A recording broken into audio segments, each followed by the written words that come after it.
Halo teman-teman, di video kali ini saya akan secara khusus membahas tentang BIPA atau Bahasa Indonesia bagi Penutur Asing, yang secara khususnya lagi saya akan berbicara tentang bagaimana merancang kurikulum BIPA. Apa saja aspek atau hal-hal yang perlu diperhatikan ketika kita akan merancang sebuah kurikulum BIPA.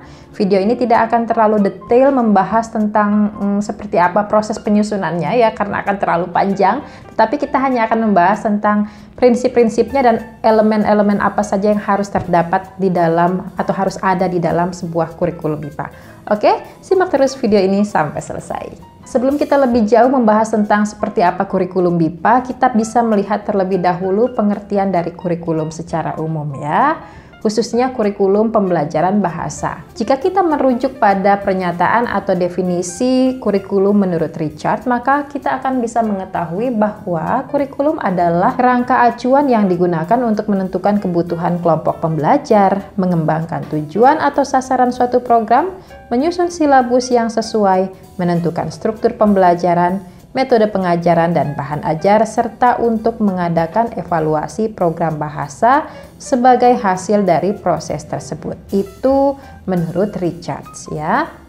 Namun sebelum masuk ke proses merancang kurikulum tersebut, akan ada hal-hal yang harus kita perhatikan atau ada prinsip-prinsip yang harus kita perhatikan. Menurut Abdullah, prinsip-prinsip itu meliputi prinsip relevansi, prinsip efektivitas, prinsip efisiensi, prinsip kesinambungan, dan prinsip fleksibilitas. Kita akan membahas ini lebih lanjut. Kita mulai dari prinsip relevansi. Apa maksudnya prinsip ini? Prinsip relevansi ini maksudnya adalah bahwa kurikulum yang kita rancang itu harus sesuai dengan kenyataan atau kehidupan nyata, atau dengan kata lain relevan dengan kehidupan sebenarnya dari peserta didik ya. Baik itu relevan dengan kehidupan saat ini maupun kehidupan yang akan datang.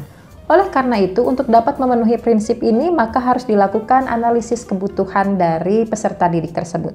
Nah, sekarang kita akan lihat prinsip yang kedua, yaitu prinsip efektivitas. Prinsip efektivitas ini maksudnya adalah apakah kurikulum yang nantinya sudah dirancang ini bisa diterapkan dengan mudah dan efektif di dalam proses pembelajaran ya. Apabila penerapannya mudah ya, maka nantinya akan mudah pula untuk proses pencapaian tujuan pembelajaran. Apakah kemudian ketika pembelajaran mengacu pada kurikulum ini bisa mencapai tujuan pembelajaran secara efektif atau secara utuh begitu ya. Oleh karena itu prinsip efektivitas ini juga perlu diperhatikan manakala kita akan merancang kurikulum pembelajaran.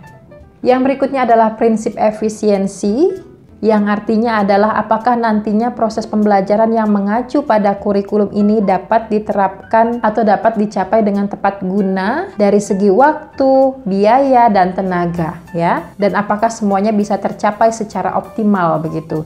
Atau nanti ketika diaplikasikan ternyata kurikulum ini makan waktu, tenaga, dan biaya yang terlalu besar sehingga proses pembelajarannya tidak bisa dilakukan, misalnya seperti itu. Jadi oleh karena itu prinsip efisiensi ini juga harus dipertimbangkan betul-betul manakala kita akan merancang sebuah kurikulum. Yang berikutnya atau prinsip keempat adalah prinsip kesinambungan, yaitu apakah dalam kita merancang kurikulum ini kemudian nanti kurikulum ini dapat diterapkan secara berkesinambungan, baik itu antar program maupun antar tingkatan. Kalau di universitas misalnya, itu juga yang perlu dipertimbangkan ya. Jadi prinsip kesinambungan ini juga menjadi acuan manakala kita akan membuat atau menyusun sebuah kurikulum. Dan yang terakhir adalah prinsip fleksibilitas ya. Prinsip ini dimaksudkan untuk memberikan keleluasaan kepada para pendidik atau para pengajar untuk bisa menerapkan kurikulum secara lebih kreatif atau secara lebih baik ya. Jadi apakah di dalam kurikulum itu juga memberi celah bagi para guru untuk bisa mengembangkannya, memaksimalkan penerapannya di dalam kelas sehingga nanti kegiatan pembelajaran itu bisa lebih mencapai tujuan pembelajaran dengan lebih baik gitu ya. Nah, sekarang kita akan mulai masuk ke pembahasan tentang kurikulum BIPA. Kurikulum BIPA itu memuat elemen-elemen yang disesuaikan dengan karakteristik pembelajaran BIPA sebagaimana yang dijabarkan dalam SKL BIPA ya. Jadi ketika kita merancang atau menyusun kurikulum BIPA, kita juga akan mengacu pada SKL BIPA yang sudah ditetapkan oleh pemerintah. Kalau teman-teman belum tahu tentang SKL BIPA atau standar kompetensi lulusan BIPA, teman-teman bisa menonton video berikut ini. Di dalam video ini ada penjelasan saya tentang SKL BIPA ya, ada 2 video yang bisa teman-teman simak ya. Jadi SKL itulah yang nantinya bisa menjadi acuan kita manakala kita akan mengembangkan kurikulum BIPA. Lalu apa saja elemen-elemen yang sebaiknya terdapat atau harus ada di dalam kurikulum BIPA? Nah, tentang elemen-elemen kurikulum ini kita bisa mengacu pada penjelasan Brown tentang apa saja elemen yang harus ada di dalam sebuah kurikulum. Jadi menurut Brown terdapat beberapa elemen yang harus ada dalam kurikulum, yaitu yang pertama adalah tentang analisis kebutuhan. Ya, seperti yang saya jelaskan tadi, analisis kebutuhan ini untuk mengetahui sebetulnya apa sih tujuan siswa belajar bahasa atau bahasa Indonesia dalam hal ini ya BIPA. Apa sih yang ingin mereka capai melalui proses pembelajaran yang nantinya akan mereka lakukan? Di situ nanti kita bisa mengetahui apa saja hal-hal yang menjadi penting kita cantumkan di dalam kurikulum atau di dalam nantinya proses pembelajaran yang mengacu pada kurikulum tersebut ya. Jadi analisis kebutuhan ini adalah hal yang paling pertama harus kita lakukan, baik itu ketika merancang kurikulum maupun nantinya di dalam kurikulum tersebut. Salah satu elemennya adalah tentang analisis kebutuhan ini.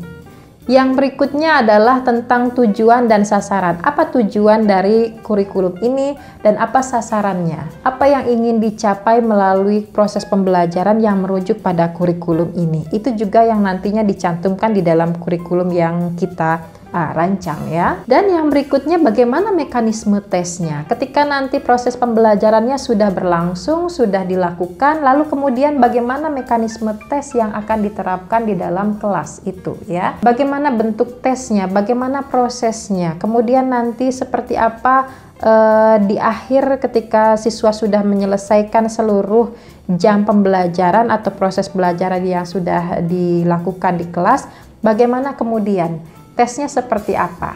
Jadi itu yang juga nanti harus dicantumkan di dalam kurikulum. Itu yang menjadi salah satu elemen di dalam kurikulum tersebut. Dan tentu saja yang harus juga dicantumkan atau yang harus ada di dalam kurikulum adalah informasi mengenai materi pembelajaran yang nantinya akan diberikan kepada siswa. Berkaitan dengan BIPA, maka materi yang akan dicantumkan di kurikulum ini tentu adalah materi pembelajaran BIPA yang sesuai dengan level atau tingkat keterampilan pembelajaran ya, yang mengacu pada SKL tadi. Misalnya BIPA 1 seperti apa materinya, apa saja, misalnya topik-topiknya apa saja, kemudian aspek-aspek yang nantinya ingin diberikan atau ingin diajarkan itu apa saja, itu juga tercantum ya. Kemudian dari BIPA 1, BIPA 2 sampai dengan BIPA 7 sesuai dengan tingkatan yang ada di dalam SKL. Dan elemen berikutnya yang juga harus ada atau harus terdapat di dalam kurikulum adalah tentang pengajarannya. Pengajarannya nanti seperti apa, menggunakan metode apa, atau media-media yang nantinya bisa digunakan untuk menunjang kegiatan pembelajaran itu apa saja, teknik-tekniknya apa saja. Jadi itu juga yang nantinya bisa dicantumkan. Mengapa ini perlu secara detail dicantumkan? Karena ini juga yang akan menjadi acuan guru ketika nantinya akan melaksanakan kegiatan pengajaran di kelas. Dia bisa menggunakan metode apa saja yang nantinya bisa membantu dia untuk menyampaikan materi sebagaimana yang juga tercantum di dalam kurikulum. Dan yang terakhir, elemen yang juga harus terdapat di dalam kurikulum itu adalah tentang evaluasi program. Tujuan dari evaluasi program di sini adalah sebagai acuan bagi para penyelenggara BIPA, atau dalam hal ini juga bisa misalnya lembaga penyelenggara BIPA ya. Apakah program pembelajaran BIPA atau kelas BIPA yang mereka lakukan itu berjalan dengan baik atau tidak ya. Bagaimana luarannya atau output dari proses pembelajaran yang sudah dilakukan. Apakah sesuai dengan kurikulum? Apakah sudah mencapai tujuan pembelajaran?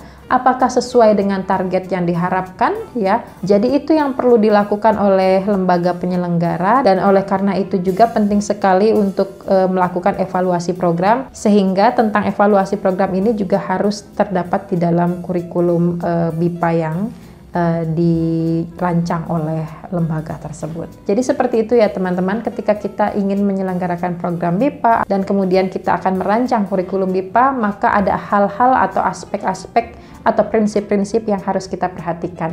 Ada elemen-elemen yang harus kita masukkan atau kita cantumkan di dalam kurikulum yang kita rancang tersebut. Tentu saja tujuan merancang kurikulum ini adalah agar pembelajaran yang nantinya diterapkan atau yang berlangsung itu bisa memenuhi kebutuhan pembelajar ya, sehingga nanti hasil belajar yang dicapai itu betul-betul sesuai dengan yang diharapkan. Demikian teman-teman penjelasan kali ini mengenai kurikulum BIPA. Tentu saja untuk memperkaya pemahaman teman-teman bisa membaca lagi literatur-literatur yang berkaitan dengan kurikulum, dan khususnya juga kurikulum BIPA atau kurikulum pembelajaran bahasa asing ya. Dan dengan seperti itu nantinya teman-teman tentu akan memiliki pemahaman yang lebih banyak lagi, dan dengan referensi-referensi itu nantinya bisa menjadi bekal teman-teman ketika akan merancang kurikulum BIPA.